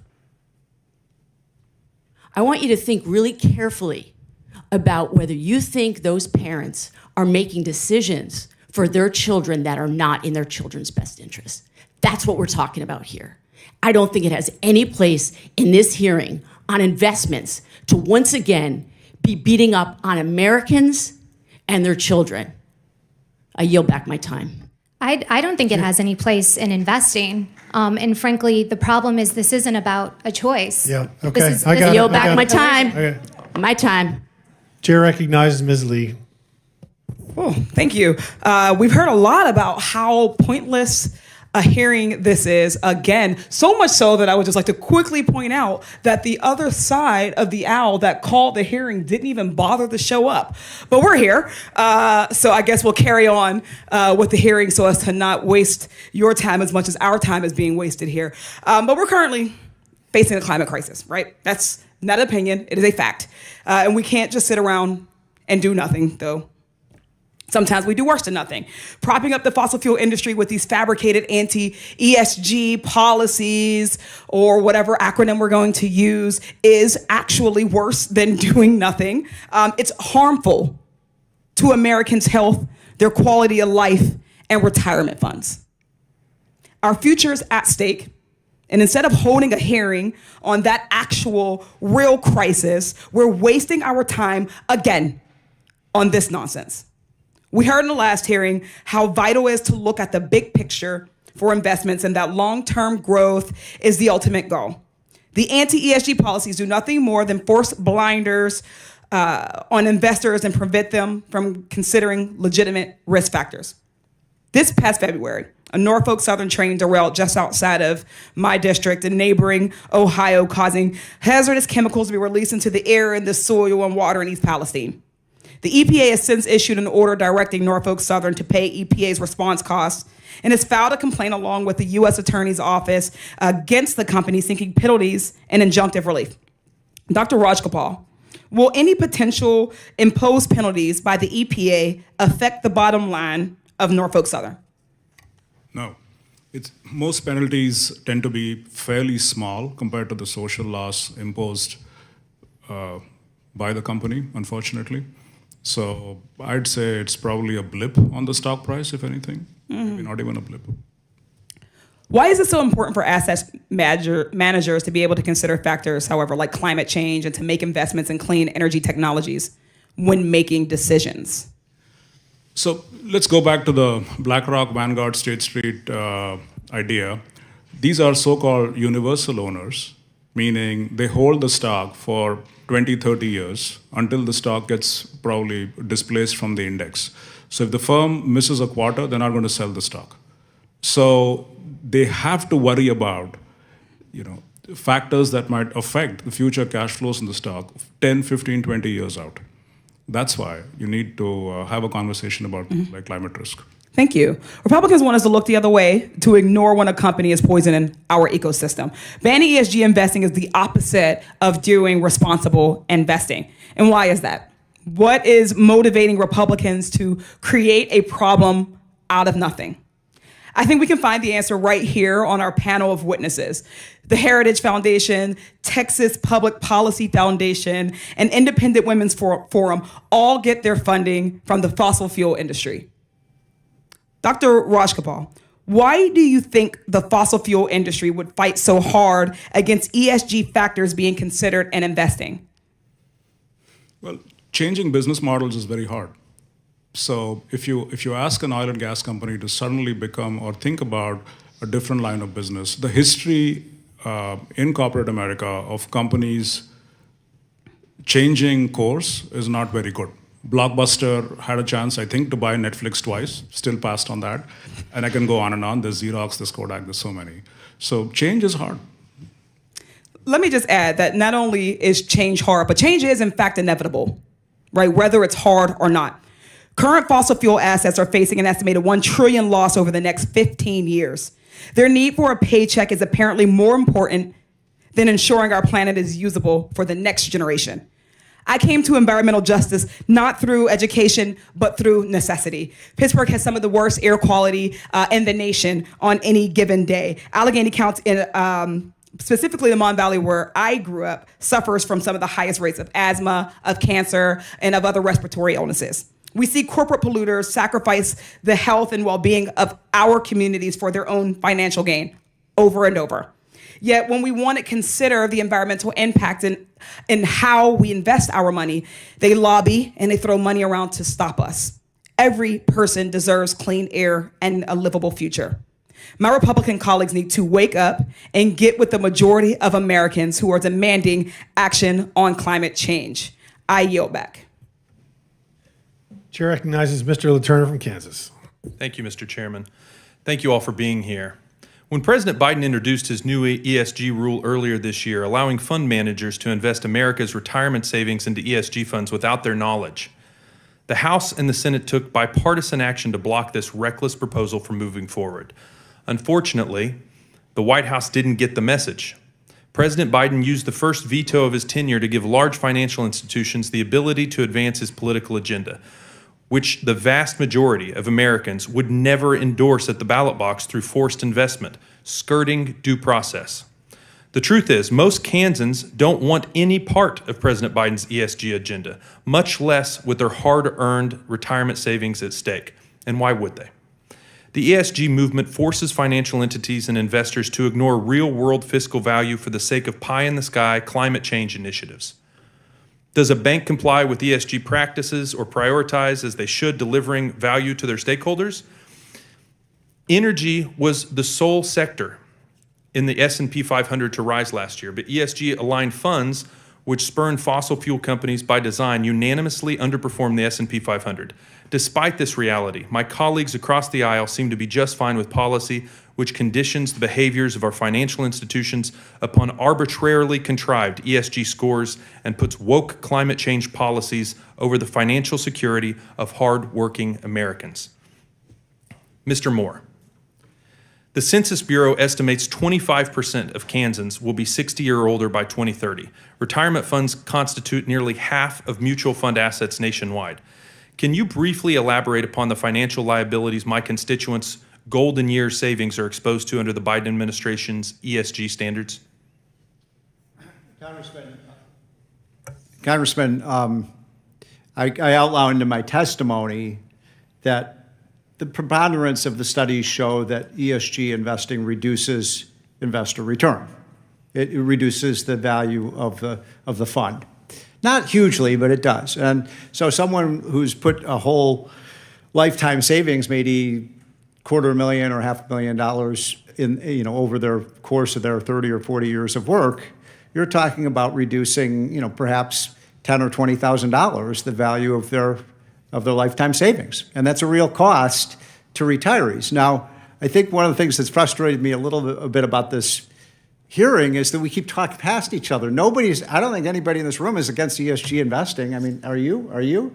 We're just saying that you can't force people or have them in ESG funds when they don't even know about it, when it's being done without their knowledge. And that's what a lot of these firms are doing. And that's what the Biden administration requirements are doing. They're basically saying you have to get a lower return on your investment. And that's look, I have a big problem because when I talk to clients, who are clients with these firms, they say, look, I don't want to save the world. I don't want to save the whales. I just want to have a good retirement income. I worked my whole life, and that's what they deserve. And frankly, these firms do have a fiduciary duty to provide them the highest return possible. I'm going to stick with you. 2 companies control over 90% of all proxy advisory services. Do you harbor any antitrust concerns over their combined market share? I'm sorry, say that. I missed that. That's okay. I'm talking about antitrust concerns over combined market share. When we're talking about Glass Lewis and ISS control over 90% of all proxy advisory services. Yeah, and anyone can comment on that if they'd like. Well, I don't believe in antitrust, but I do believe we need a market solution to this. We need to have another firm out there that presents a more free market review. When we graded the top 50 money management firms. Yeah. But we also graded the, it was ISS, and what's the other one? Glass Lewis. Glass Lewis. They got a D- and an F-. They are recommending to firms that they vote for all of this ESG stuff. So we probably need an alternative because they're not really advising these firms in a way that maximizes shareholder value. To your personal knowledge, are climate change activists using the threat of political action to pressure banks from lending to certain energy and industrial sectors like the fossil fuel industry? Here's the point about this. The U.S. economy cannot operate without fossil fuels. So the idea that we're going to, eliminate fossil fuels over the next 20 or 30 or 40 years is extraordinarily economically dangerous. And I mentioned earlier that, there's a state that's trying to do that. That's California. And California has had brownouts, blackouts. Their energy future looks really, even my friend here in Texas, you have problems because of some of this, these environmental initiatives that are moving away from not just oil and gas, but nuclear power. I mean, that makes no sense. And by the way, the single factor that has reduced carbon emissions the most is not this Inflation Reduction Act. The thing that is, by an order of magnitude, that has reduced carbon emissions has been shale gas. Shale gas is like a wonder fuel. It has dramatically reduced greenhouse gas emissions. Gentleman's time has expired. Thank you. Yield back, Mr. Chair. Chair recognizes Chairman Raskin. Mr. Chairman, thank you very much. And I feel with this last round of statements, we've reached some enlightenment here. Mr. Moore stated that he was not opposed in any way to ESG investing or ESG companies. He invited his fellow panelists to disagree with him, and they appeared to assent to it. He said he's only opposed to affirmatively forcing people to invest in ESG, but of course, that doesn't happen anywhere.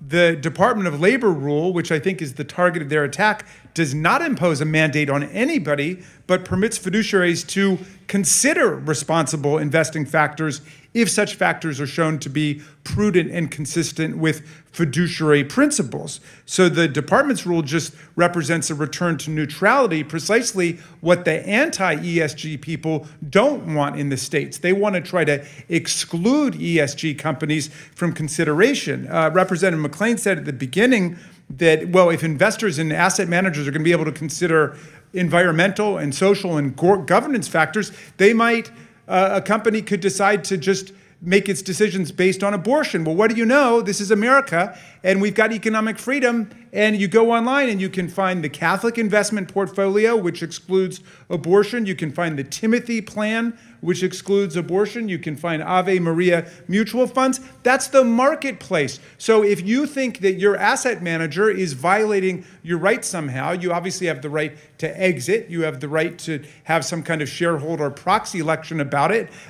or you can sue them. You can bring derivative shareholder litigation. Are there examples of any lawsuit where shareholders have said, you pulled the wool over our eyes and you decided to take into account more data about environmental and social governance factors than we want you to consider?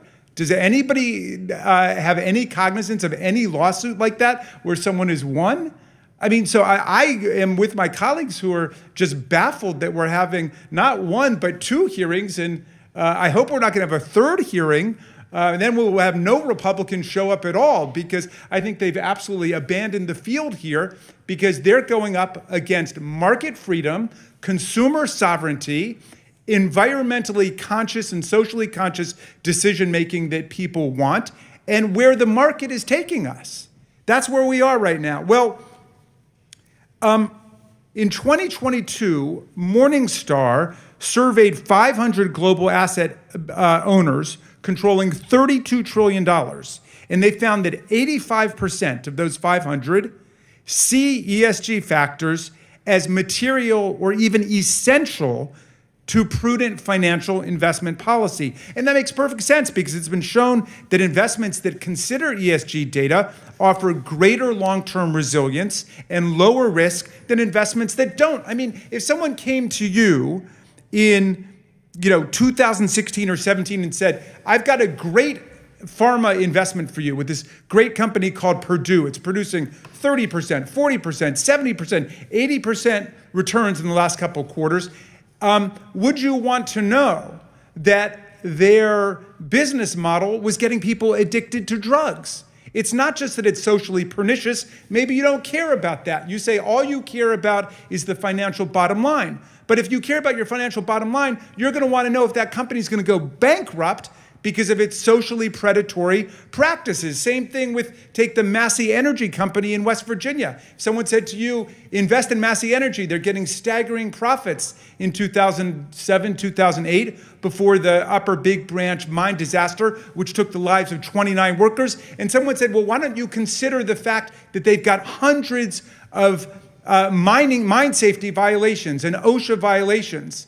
And then someone says, well, no, you can't do that. You can't take into account the social factors or the environmental factors. Just look at the bottom line. That would be a ridiculous way to invest. But that's precisely what we're being invited to endorse today. Look only at the money and not include the ESG factors, which are just data. More data for the investment managers to figure out whether it's a good investment or a bad investment. So these ham-fisted efforts of the Carbon Kings are projected to dramatically raise costs for state and local governments by tens or hundreds of millions of dollars annually. I don't know if I've got the, if you could just take a look at this.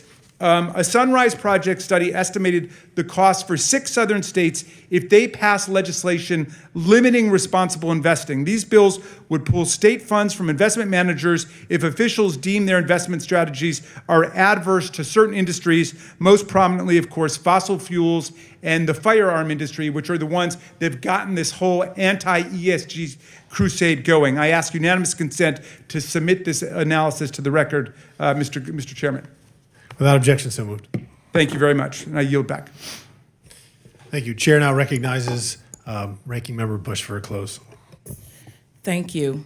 And thank you to all the witnesses for being here today, and to the Democrats who showed up 2-1 to this hearing that was called by the Republicans.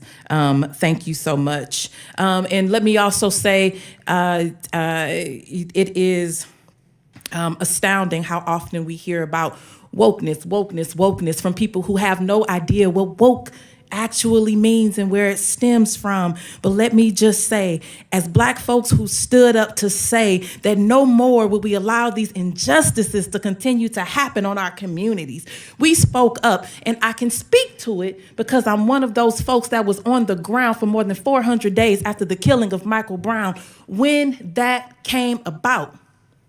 We said we woke up because we won't allow anyone else to do this to us without us fighting back. And so when you say I'm anti-woke, when you talk about wokeness, you're saying I'm anti-Black, and I don't want Black people to speak up for themselves. I don't want equality and justice for Black folks. So I say to those that say wokeness, we're anti-woke. This is not wokeness, what we talked about in here.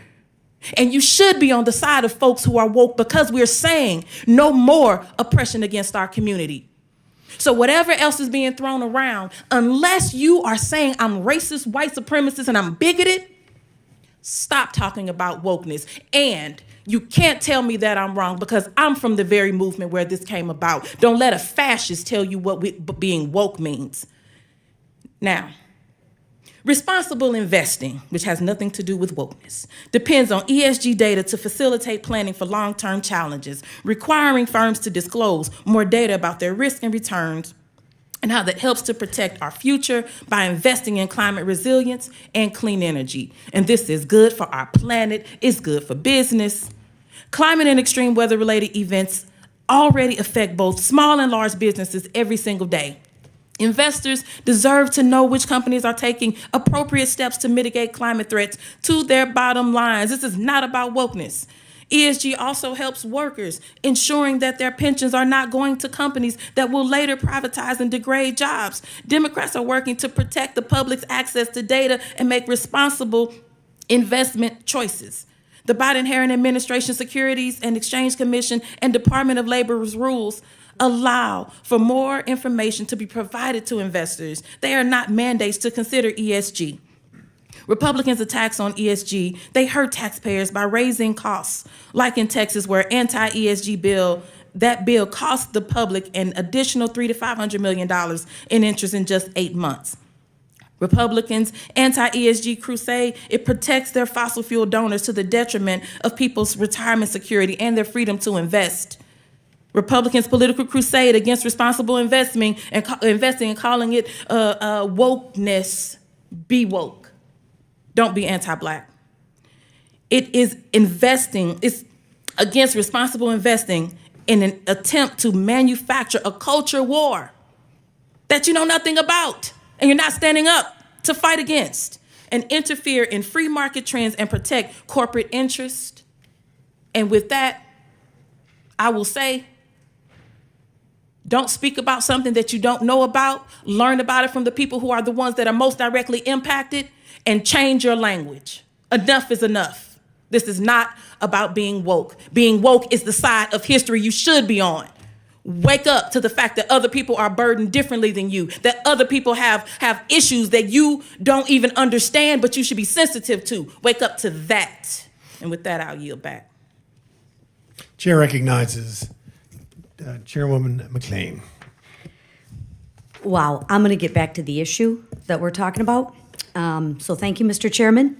My colleagues on the other side of the aisle are quick to identify as free market capitalism as soon as it benefits their agenda. What we discussed here today isn't a problem of the free market. Anti-competitive ESG practices where banks and money managers are colluding with climate activists force business to adhere to enormous compliance costs. And again, I'm a business owner. I've had to live in this realm. So this isn't a free market. And that's capitalism. That's what we believe in. The free market rewards businesses that account for the interests of their customers and investors. It's simple. In a free market, consumers are free to reward companies they agree with by patronizing their business. This isn't the case with ESG, because many of these decisions are being made without the customer's knowledge. If an investor does not know that their funds are being used to finance ESG initiatives, they cannot make informed decisions. When you contribute to a pension fund, you are putting your hard-earned savings in the hands of a fiduciary who may not have your financial interests at heart. And we now are seeing these investors get a green light from the government to prioritize their desires over Americans' financial best interest. Like I said at our last hearing, I don't think my colleagues would be so quick to support this level of stakeholder capitalism if the S in ESG was investing in pro-life causes or pro-Second Amendment businesses.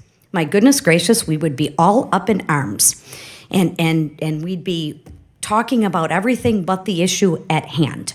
Because what I find interesting with my colleagues across the aisle, when they can't beat you on the issues, they go into name calling. So I would prefer to just stick with the issues and the facts, right? That's why economists do so well, because it sticks with the facts. Rates of return are pretty simple. We don't get into the ideology. You know, to me, it's hypocrisy. And it's a tool to advance the left-leaning policies without the say of the American people. And they try to bully you with the labeling and the name-calling. Well, I'm, for one, not going to be bullied. The facts are the facts. You can call me any name you want to call me, but let's look at the facts. And let's be honest, and let's be transparent. So after all your name-calling is done, that's good. Let's just look at the facts. We've seen today that there's other downstream impacts. It's all plain and simple. Workers are facing situations where they may be fired for not complying with their company's prescriptive DEI measures. From what we've heard today, those measures aren't doing much to improve the viewpoint or employee diversity in these companies. Unfortunately, and ultimately, forced ESG compliance is harming American workers and business. And I'm going to say this again, forced, not free market, not free to choose, because when, again, I can't beat you on the issues, I have to go to name calling, I have to go to bullying. All of a sudden, I'm a white supremacist and I'm racist. And No, I'm just talking about the facts, but if you can't beat me on the facts, I guess call me names. So this committee will continue to investigate this matter. And in closing, I want to thank our panelists once again for your testimony and for your commitment to the facts and transparency. And with that, Mr. Chairman, I yield back. Chair recognizes Chairman Raskin for close. Thank you, Mr. Chairman, for that kindness. I think I pretty much said what I had to say, but I want to thank you for having this discussion. I think it's been clarifying that nobody's opposed to ESG investing. Nobody's opposed to those who want to invest only in companies with a pro-life agenda, and we found a bunch of those. That's the free market.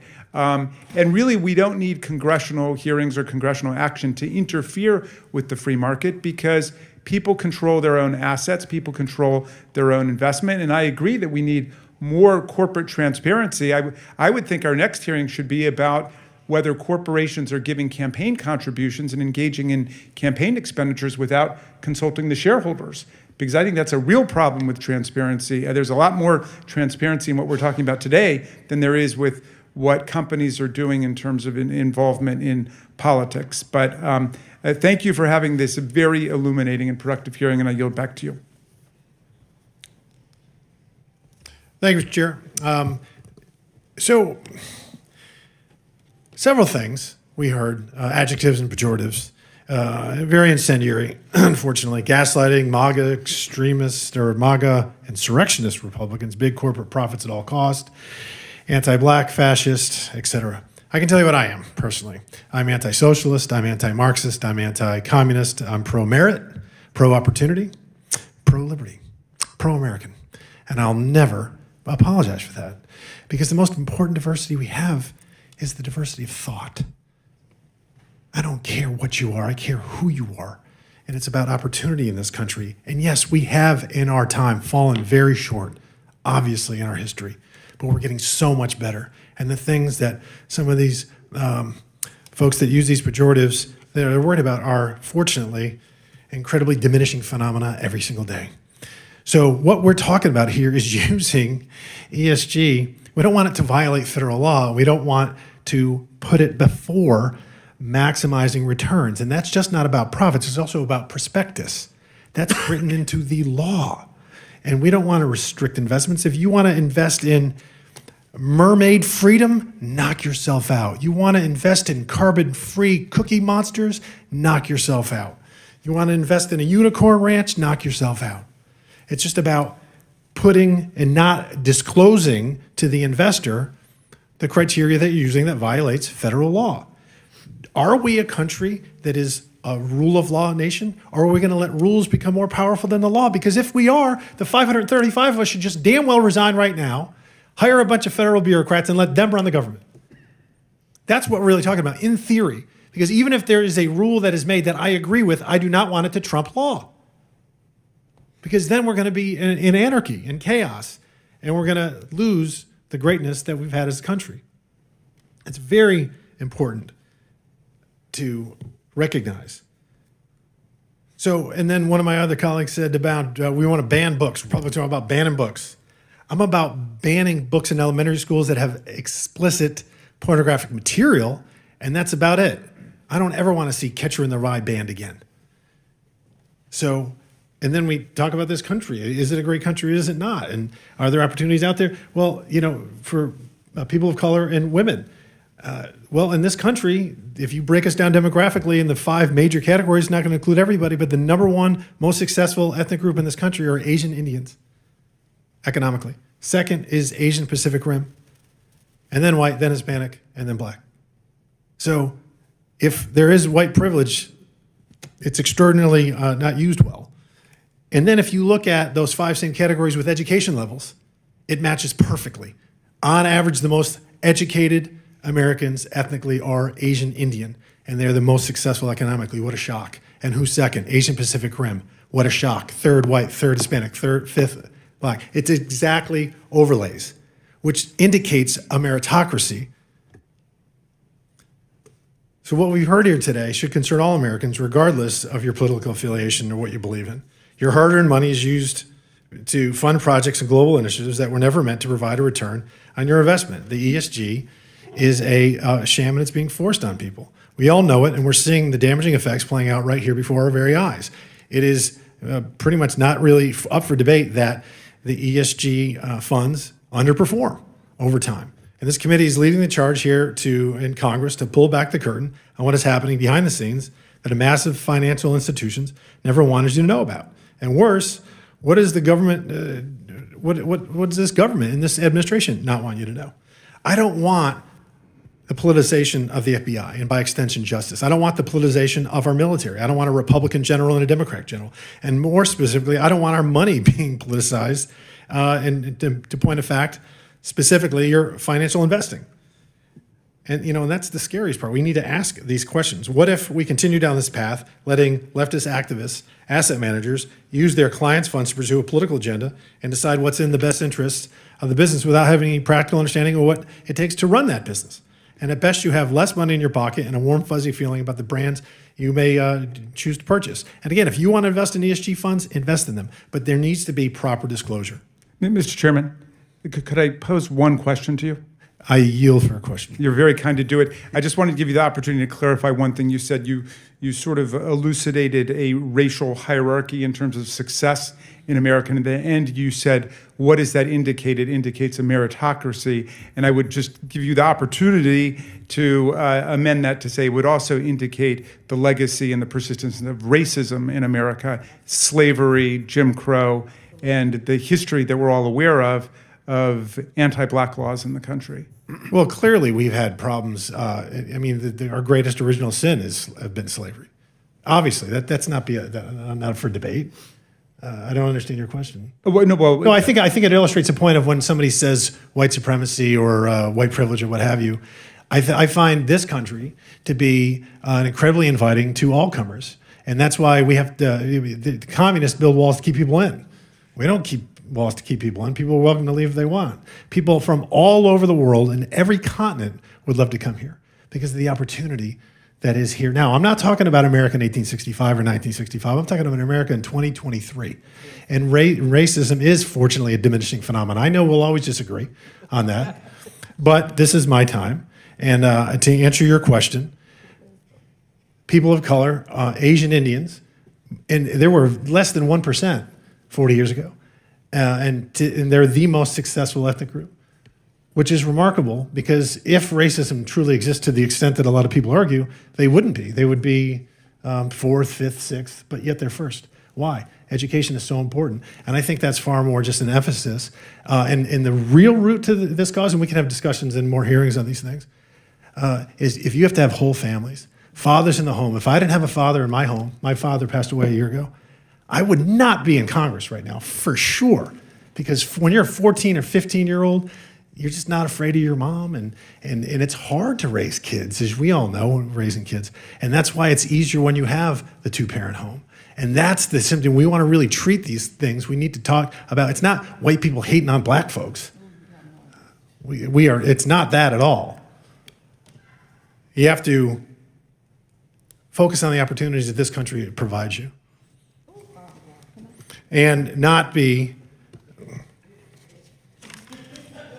and again, it's about diversity of thought. I sat here the entire hearing, listening to things I disagreed with, patiently, quietly, respectfully, because I'm not going to learn from people that agree with me. I'm going to learn from people that may disagree with me. But as you just saw, somebody just wanted to walk out, but that's part of it. After all, at the end of the day, I do believe in American exceptionalism. I do believe this country is the greatest one history has ever known, and I do believe that in 2023, we should take every opportunity to prosper and make sure that the best days of this country have yet to be counted. And we have that right here. So back to this topic and to close. The American public has every right to understand what their investments are really going towards. And we're here to get to the answers. Without objection, the members will have 5 legislative days to submit material and submit additional written questions for the witnesses, which will be forwarded to witnesses for their response. If there's no further business without objection, the subcommittee stands adjourned.